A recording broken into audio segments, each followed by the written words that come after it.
Deepak Bora, long live! Long live, long live, long live! Govinda Basumatari, long live! Long live, long live! Govinda Basumatari, Jindabad! Jindabad, Jindabad! Pramod Bora, Jindabad! Jindabad, Jindabad! EPPL, Jindabad! Jindabad, Jindabad! Deepak Bora, Jindabad! Jindabad, Jindabad! Govinda Basumatari, Jindabad! Jindabad, Jindabad! EPPL, Jiki Boy! Jiki boy, Jiki boy! এই 17 বছৰ BPF শাসন কৰাৰ ভিতৰত তেওঁলোকে বড়ো জনসাধাৰণৰ কাৰণে বা অন্যান্য জনগোষ্ঠী যিসকল ইয়াত বসবাস কৰে তেওঁলোকৰ কাৰণে সম অধিকাৰ সমবিতৰণৰ ব্যৱস্থা কৰিব পৰা নাই আৰু তেওঁলোকে সুশাসনৰ পৰিৱৰ্তে ভ্ৰষ্টাচাৰ আৰু দুৰ্নীতিৰ পোহাৰ মেলিলে তাৰ ফলত ৰাইজ আজি তেওঁলোকৰ প্ৰতি বিৰক্ত হৈছে আৰু যিসকল সৎকৰ্মী আছিল বিপিএফৰ সেই সৎকৰ্মী নেতাসকলে কৰ্মীসকলে তেওঁলোকৰ নেতা যিসকল ভ্ৰষ্টাচাৰী নেতা তেওঁলোকৰ কাৰুকাজত বিতুষ্ট হৈ আজি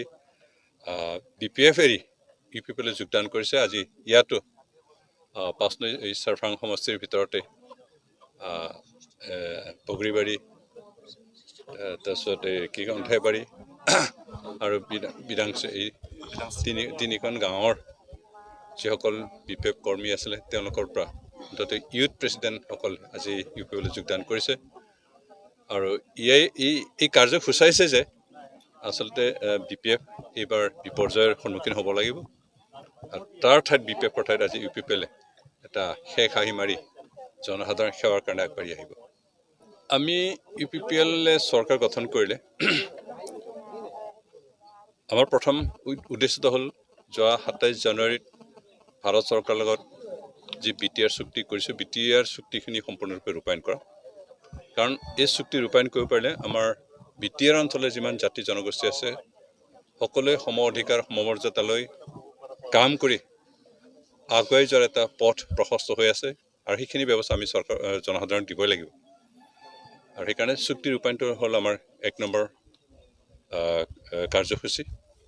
তাৰপিছত কেন্দ্ৰ চৰকাৰে আজি গোটেই ভাৰততে দুখীয়াসকলৰ কাৰণে বহুতো আঁচনি দিছে।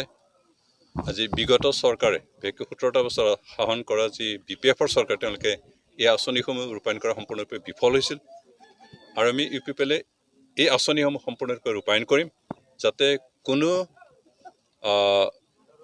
দুখীয়া ৰাইজে এই সুবিধাৰ পৰা বঞ্চিত নহয়। তেওঁলোকে আয়ুস ঘৰ পোৱাৰ ক্ষেত্ৰত হওক লেট্ৰিন পোৱাৰ ক্ষেত্ৰতেই হওক BPL কাৰ্ড বা জব কাৰ্ড ৰেচন কাৰ্ড বিধৱা পেঞ্চন বৃদ্ধ পেঞ্চন পোৱা গোটেইখিনি আঁচনি যাতে আমাৰ দুখীয়া ৰাইজে উপলব্ধ কৰিব পাৰে সেই ব্যৱস্থাখিনি আমি কৰিম। তাৰোপৰি বিশেষকৈ আমাৰ BTR অঞ্চলৰ যি উত্তৰ অঞ্চল অৰুণাচল আৰু ভূটান বৰ্ডাৰ এলেকা যিখিনি গাঁও আছে সেই গাঁওবিলাকত ৰাস্তা পদূলিৰ অৱস্থা বৰ বেয়া।